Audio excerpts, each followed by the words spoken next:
Bonjour, donc je vais vous présenter les incertitudes de type B à travers trois exemples vus en classe de première. Et puis nous ferons une partie pour voir un petit peu ce qui va être modifié dans la classe de terminale. Donc on va faire une première approche niveau première avec des manips qu'on a fait en classe. Premier exemple, ce sera la mesure d'une longueur d'onde d'une onde ultrasonore.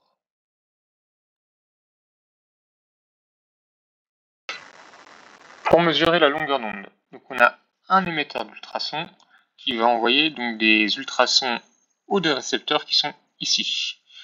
On visualise le signal reçu par le premier récepteur sur la voie 1 de l'oscilloscope et celui reçu par le second récepteur sur la voie 2.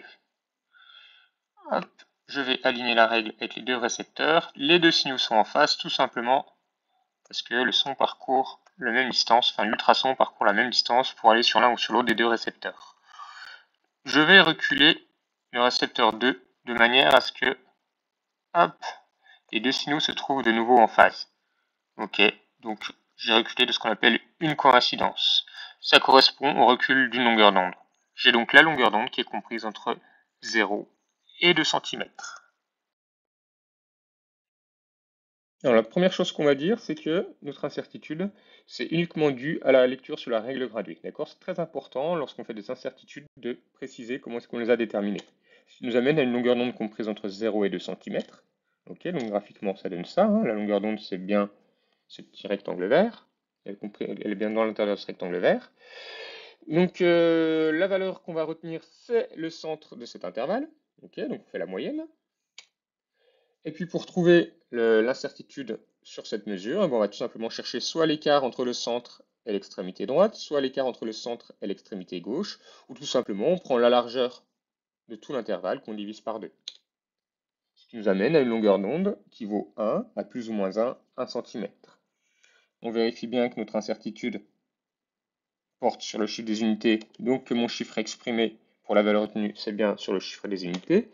Et puis pourquoi est-ce que je disais que ce n'était pas très précis? Si on calcule l'incertitude relative, c'est-à-dire l'incertitude sur la longueur d'onde divisée par la longueur d'onde, donc on a 1 cm sur 1 cm, donc 1, c'est-à-dire une incertitude relative de 100%. Pour plus de précision, cette fois-ci, on va reculer de 10 coïncidences. 1, 2, 3, 4, 5, 6, 7, 8, 9, et hop, attention, 10. Voilà. Je vais reculer donc de 10 coïncidences, donc de 10 fois la longueur d'onde. Donc j'ai 10 longueurs d'onde qui sont comprises ici entre 8 et 10 cm. Cette fois-ci, je vais mesurer 10 longueurs d'onde. Donc on va considérer que l'incertitude à nouveau est uniquement due à la lecture sur la règle graduée. Je vais avoir donc 10 longueurs d'onde qui seront comprises entre 8 et 10 cm. Ce qui nous ramène en divisant par 10 à une seule longueur d'onde comprise entre 0,8 et 1 cm. Graphiquement, ça donne ça. Ok. Donc la longueur d'onde est comprise dans ce petit pâté vert. La valeur à retenir, ça va être à nouveau le centre de cet intervalle, donc 0,9 cm. Et puis comme tout à l'heure, on prend soit la distance entre le centre et l'extrémité, soit la largeur de l'intervalle divisé par 2 pour dire que notre incertitude, elle est de 0,1 cm. Ce qui m'amène à un résultat pour une longueur d'onde de 0,9 à plus ou moins 0,1 cm. À nouveau, on vérifie que l'incertitude porte sur le chiffre des dixièmes. Donc, ma valeur retenue est bien exprimée au chiffre des dixièmes. Si je prends cette fois-ci l'incertitude relative, hop, on a donc à nouveau l'incertitude divisée par la valeur retenue. Donc 0,1 sur 0,9 qui fait à peu près 0,1, c'est-à-dire environ 10% d'incertitude relative, ce qui est déjà mieux que tout à l'heure. Pour aller encore plus loin, je peux reculer de 50 coïncidences. Donc je l'ai fait juste avant pour aller un petit peu plus vite sur la vidéo. Ça m'amène exactement... Hop, hop, hop, hop, hop, hop, hop, hop, hop, hop, hop, hop. Voilà. Ici, j'ai reculé pour mettre 50 fois mes signaux en phase. Donc j'ai reculé de 50 longueurs d'onde. Donc 50 longueurs d'onde correspondent à une longueur comprise entre 46 et 48 cm. en compte la lecture sur la règle graduée pour notre incertitude. On a donc 50 longueurs d'onde qui sont comprises entre 46 et 48 cm. Ce qui me ramène en divisant par 50 à une seule longueur d'onde comprise entre 0,92 et 0,96 cm. Graphiquement, ça me donne ce petit pâté vert là. On voit déjà qu'il est beaucoup plus petit que tout à l'heure. La valeur retenue, pareil, je prends le centre de cet intervalle, donc je fais la moyenne entre les deux extrémités, ça me fait 0,94 cm. La même chose pour trouver l'incertitude, donc la distance entre le centre et une des extrémités, ou alors la largeur divisée par 2, ce qui me donne une incertitude de 0,02 cm. Mon résultat retenu, donc, ce sera lambda égale 0,94 plus ou moins 0,02 cm, avec à nouveau cette fois-ci une incertitude qui porte sur le chiffre des centièmes. Donc, une valeur retenue exprimée avec le dernier chiffre au centième. Si je prends cette fois-ci l'incertitude relative, ça nous amène à 0,02 sur 0,94, ça fait 0,02, ça fait 2%. D'accord, j'ai encore diminué l'incertitude relative. Si on compare nos mesures, si je prends avec une seule longueur d'onde, je me retrouve avec cet intervalle. Avec 10 longueurs d'onde, cet intervalle qui est beaucoup plus petit. Et puis si j'en prends 50, j'ai cet intervalle qui est encore beaucoup plus petit. On peut même aller un peu plus loin. On remarque qu'ici, on a pris 10 fois plus de longueur d'onde et que notre incertitude relative a été divisée par 10. J'ai pris 50 longueurs d'onde, donc 5 fois plus encore que la mesure précédente. Et j'ai encore divisé mon incertitude par 5. Donc ce qu'on va retenir, c'est que lorsqu'on mesure une grandeur qui est périodique, typiquement à la longueur d'onde, je vous rappelle que c'est la période spatiale, il faut mesurer un maximum de périodes pour diminuer l'incertitude de mesure. D'accord? Et les meilleurs compromis, c'est évidemment de prendre des multiples de 10 parce que les calculs sont beaucoup plus faciles après. Deuxième exemple, c'est la mesure de la distance focale d'une lentille convergente. Le but, c'est de faire la mise au point d'un objet très très lointain pour trouver la distance focale de la lentille. Donc je prends un objet du dehors, donc un arbre qu'on voit apparaître de manière nette sur l'écran. Je vais essayer de repérer entre quelle graduation et quelle graduation mon arbre est net. Donc, ma première graduation, ça va être 33, 32 même, voilà, si j'affine à peu près. Donc c'est net de 32 jusqu'à 35. Donc la distance focale de ma lentille est comprise entre 32 et 35 cm. On voit que si je recule ou si j'avance, c'est pas net. À retenir, on va prendre le centre de l'intervalle, ok, donc 33,5 cm. Et donc, si je fais la différence entre un des bords ou si je divise la largeur totale de l'intervalle par 2, j'obtiens une incertitude de 1,5 cm. Normalement, d'après les programmes, on doit conserver qu'un seul chiffre significatif pour l'incertitude. Et on doit arrondir toujours à l'excès cette incertitude. C'est-à-dire que je vais m'écrire que cette incertitude est égale cette fois-ci à 2 cm. Ce qui m'amène à une distance focale de 33,5 plus ou moins 2 cm. Or, le chiffre de l'incertitude est à l'unité et ma valeur retenue est exprimée au dixième, donc je dois supprimer ce chiffre des dixièmes. J'enlève un 5, donc j'arrondis, ce qui m'amène à f' égale 34 plus ou moins 2 cm. Autrement dit, je me retrouve avec cette mesure-là au départ, et si je travaille avec un seul chiffre significatif, d'une part, je vais déplacer ma valeur retenue, et puis je vais avoir un intervalle qui est très très large par rapport à l'intervalle de départ. Quand je dis très très large, c'est-à-dire qu'il est 33% plus large, si on fait le calcul. Hein. Donc, si cette fois-ci, je prends le parti de garder deux chiffres significatifs pour l'incertitude. Ok, donc je vais avoir l'incertitude qui est toujours égale donc à 1,5 cm.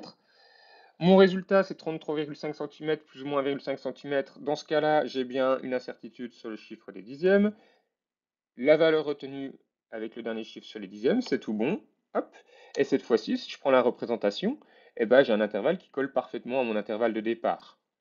Donc, on va plutôt préférer conserver de chiffres significatifs dans ce cas-là.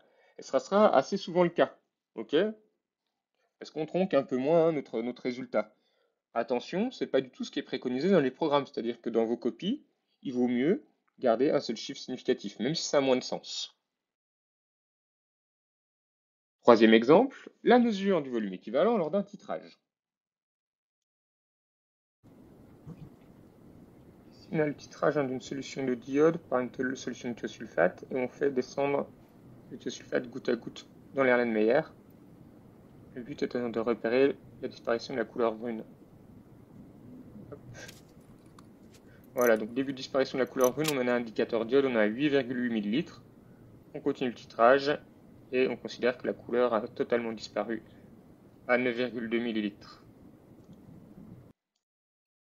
Cette fois-ci, on va considérer que l'incertitude, c'est uniquement dû à la difficulté de repérer le changement de couleur dans la linéaire.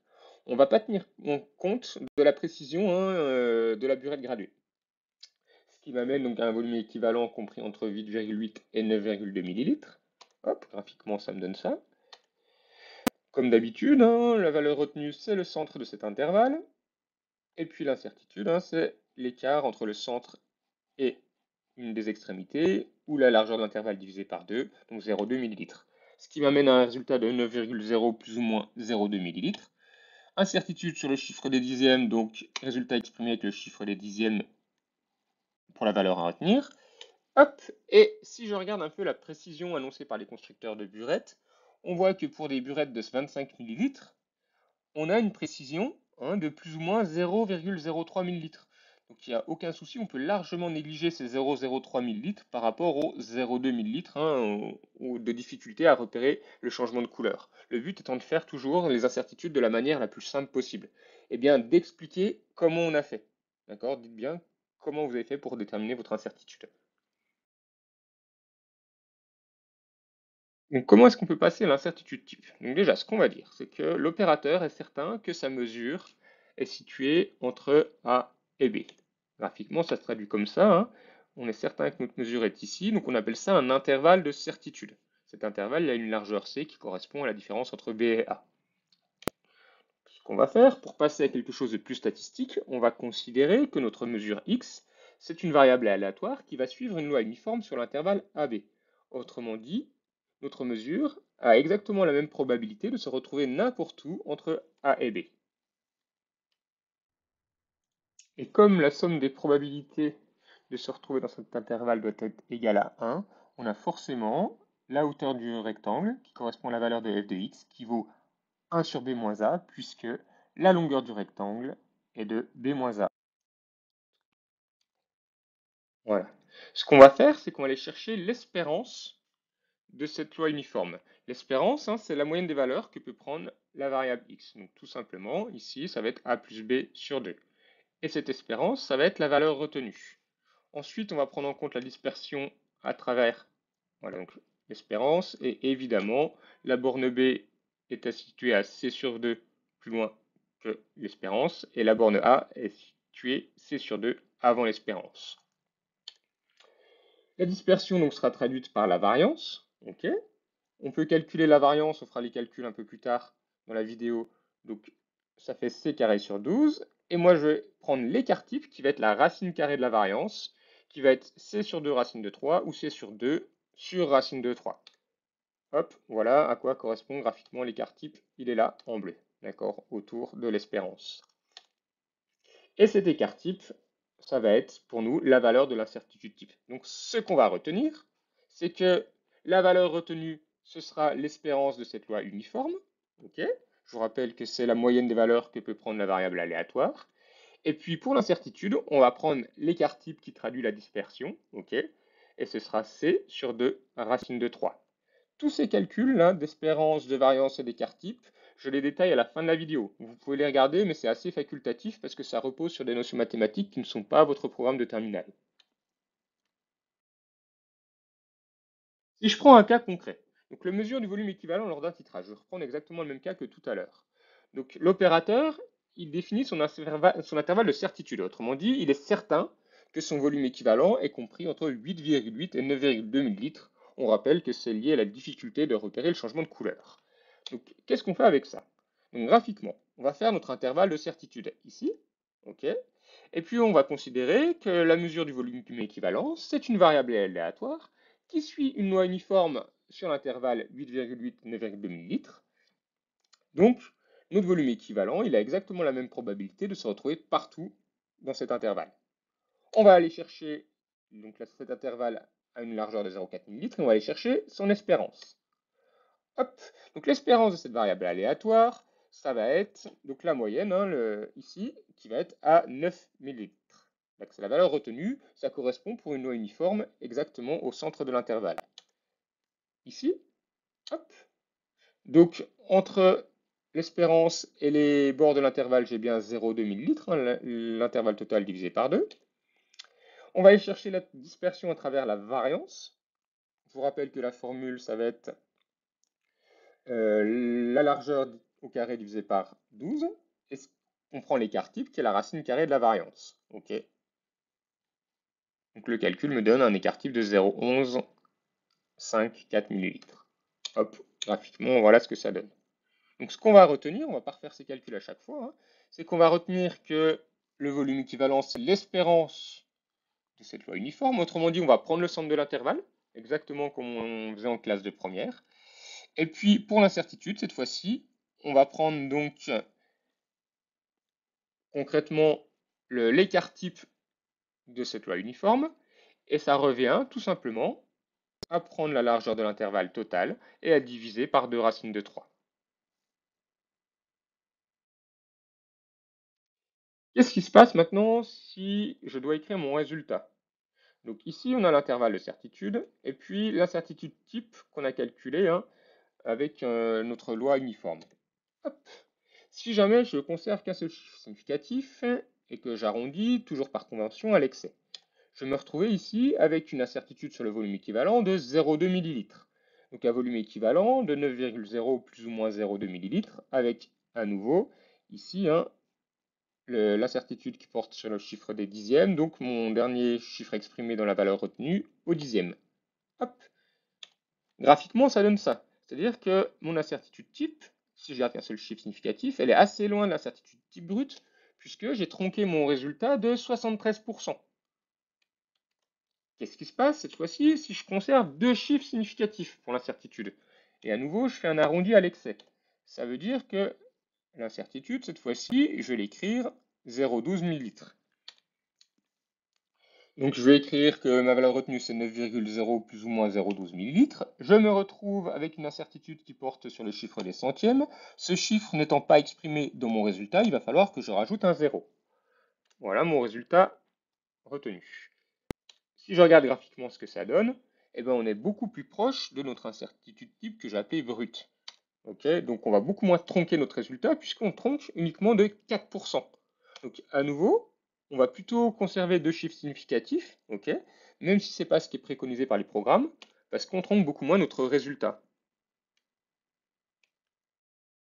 Ce que je vous propose pour terminer, ça va être le détail des calculs d'espérance, de variance et d'écart type. Donc c'est quelque chose qui est très facultatif, hein, parce que je vous rappelle que mathématiquement, c'est des choses qu'on n'avait pas encore vues en classe. Donc si je reprends ma loi uniforme ici, comment est-ce qu'on fait pour calculer notre espérance? Eh bien, l'espérance d'une variable aléatoire x à densité f de x sur AB, donc je vous rappelle que f de x, hein, pour moi, ça vaut 1 sur b moins a dans le cas d'une loi uniforme, c'est tout simplement cette formule-là. Okay, donc dans mon cas, je remplace f de x par 1 sur b moins a. Il va donc falloir intégrer. Hop, si je prends la primitive ici et que je sors le 1 sur b moins a, ça me donne 1 sur b moins a, facteur de x carré sur 2 entre les bornes AB. Je fais le calcul. Ok. Hop. Ici, on remarque qu'il y a une identité remarquable, donc je factorise. Je me retrouve avec un b-a sur b-a, je vais simplifier. Et on se retrouve bien avec la formule qu'on a dit tout à l'heure. Et on voit très bien ici que notre espérance correspond bien à la moyenne des valeurs que peut prendre la variable x. Ok. Pour la variance.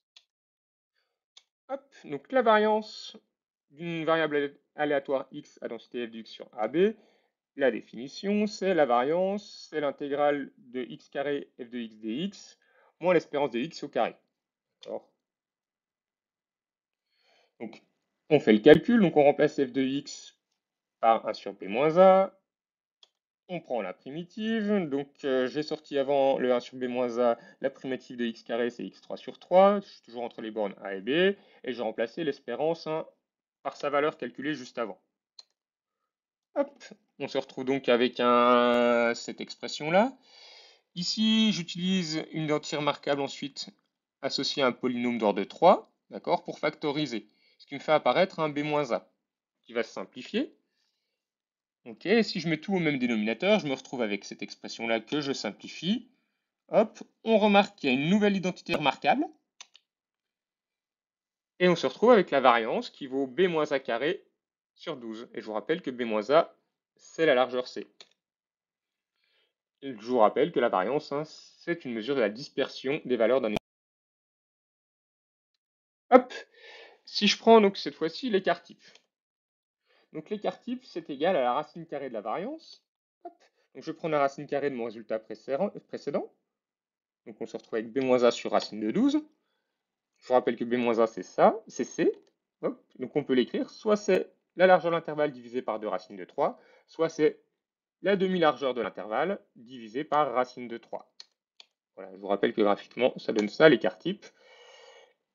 Et puis on retrouve bien évidemment, hein, le résultat que vous allez appliquer vous, c'est-à-dire que pour passer de l'intervalle de certitude à l'incertitude type, soit on prend la largeur totale de l'intervalle et on divise par 2 racine de 3, soit on prend la demi-largeur de l'intervalle de certitude et on divise par racine de 3.